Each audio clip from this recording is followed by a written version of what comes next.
नमस्कार। नियतिवाद के बाद आज हम अध्ययन करेंगे संभववाद का। संभववाद की जो संकल्पना है उसका जो उद्भव है, एक तरह से कहें हम तो वह फ्रांस में हुआ, तो इसको फ्रांसीसी विचारधारा भी कहा जाता है। संभववाद की विचारधारा का अर्थ है पृथ्वी तल पर विभिन्न प्रकार के वातावरण के क्षेत्र हैं और प्रत्येक क्षेत्र का वातावरण उस क्षेत्र पर मानवीय निवास की एवं मानव द्वारा संसाधन उपयोग की कुछ संभावनाओं को प्रस्तुत करता है।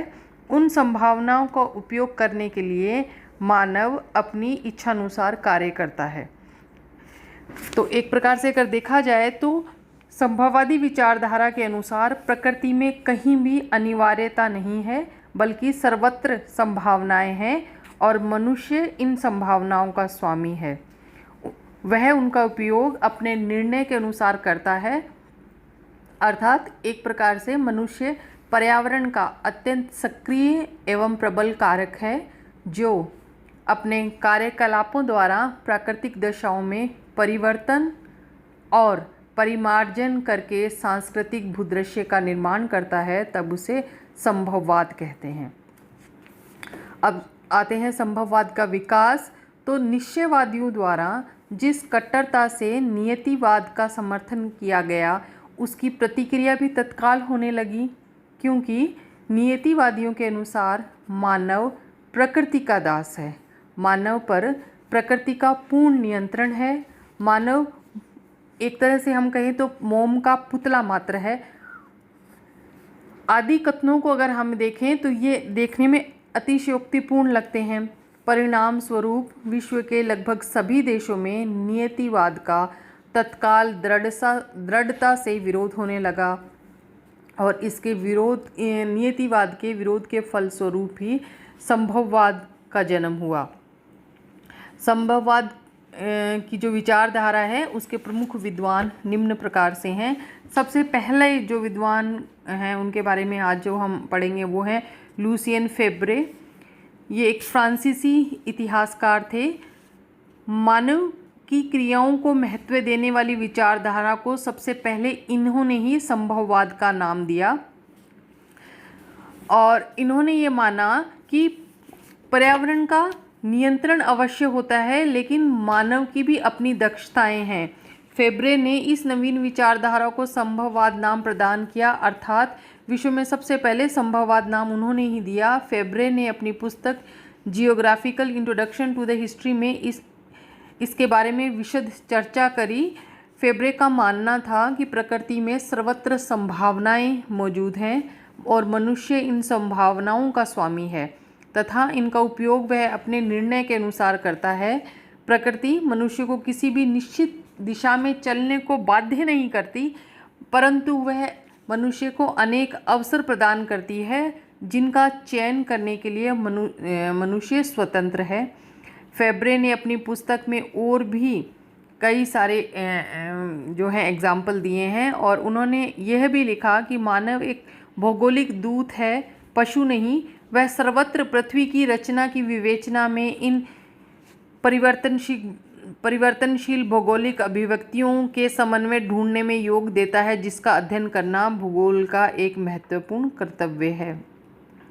इसके बाद आते हैं दूसरे जो विद्वान हैं वे हैं विडाल डी ला ब्लाश, और विडाल डी ला ब्लाश को ही एक प्रकार से संभववाद का संस्थापक माना जाता है। फ्रांस में भूगोल के पितामह के नाम से ये प्रसिद्ध हैं। ब्लाश ने ये माना कि मानवीय क्रियाओं का अध्ययन आवश्यक है, क्योंकि उन्होंने ये कहा कि प्रकृति एक सलाहकार से अधिक कुछ भी नहीं है, अर्थात nature is never more than an adviser. उन्होंने सार्वभौमिकता नियम को व्यक्त करते हुए संभववाद का भरपूर पोषण किया।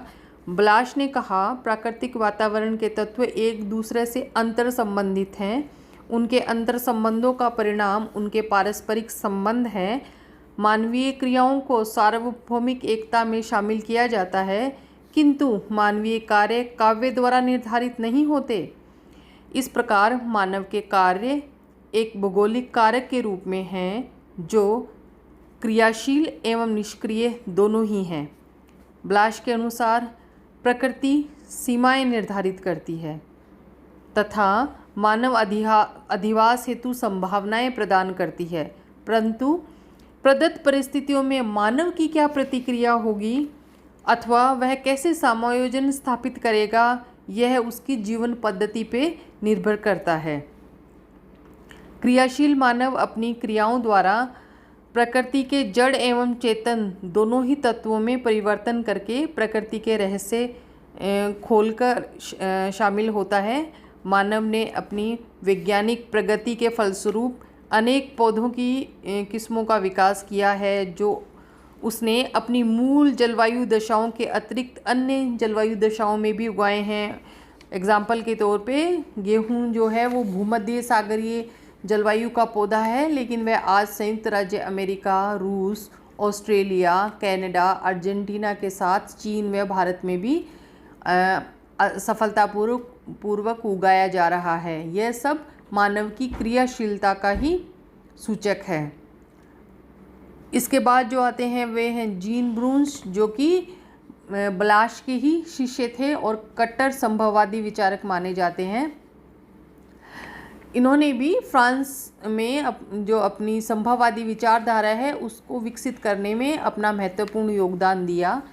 ब्रून्स निश्चयवाद के विरोधी थे तथा उनकी यह मान्यता थी कि यद्यपि मानव को अपने वातावरण में रहकर कार्य करना पड़ता है, परंतु इसका अर्थ यह कभी नहीं है कि वह प्रकृति का दास है।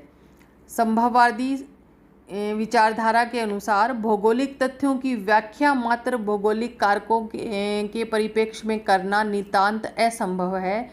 समय के परिवर्तन के साथ मानव की आवश्यकताएं सदैव बदलती रहती हैं एवं बढ़ती जाती हैं, जटिल होती जाती हैं। स्थायी प्राकृतिक वातावरण एवं परिवर्तनशील मानव के संबंध निरंतर बदलते रहते हैं। वातावरण एवं मानव के बदलते संबंधों में ब्रून्स ने मनोवैज्ञानिक कारकों और तथ्यों की भूमिका को निर्णायक महत्व प्रदान किया। ब्रून्स मानव के समक्ष प्राकृतिक वातावरण की सीमाओं को मानते थे। उनके विचारों में वातावरण प्रमुखतया अनुभूति बोधक, अवरोधक, सीमाकारी शक्ति है, नियंत्रणकारी नहीं। ब्रून्स ने मानव को एक निरीह प्राणी के रूप में कभी स्वीकार नहीं किया, बल्कि उनके अनुसार मानव एक क्रियाशील प्राणी है जिसमें अपने वातावरण में परिवर्तन लाने की महान शक्ति है। ब्रून्स के अनुसार मानव पूर्णतया अकर्मण्य नहीं तभी होता है जब भौतिक विश्व उसे निष्प्रभावित कर देता है। वास्तव में जब तक वह जीवित रहता है तब तक क्रिया प्रतिक्रिया करता रहता है। इसके बाद आते हैं प्रसिद्ध अमेरिकन भूगोलवेत्ता ईसा बोमेन। उनका जो प्रसिद्ध ग्रंथ था न्यू वर्ल्ड, जो 1921 में आया, उसमें इन्होंने अपने संभववादी विचार व्यक्त किए।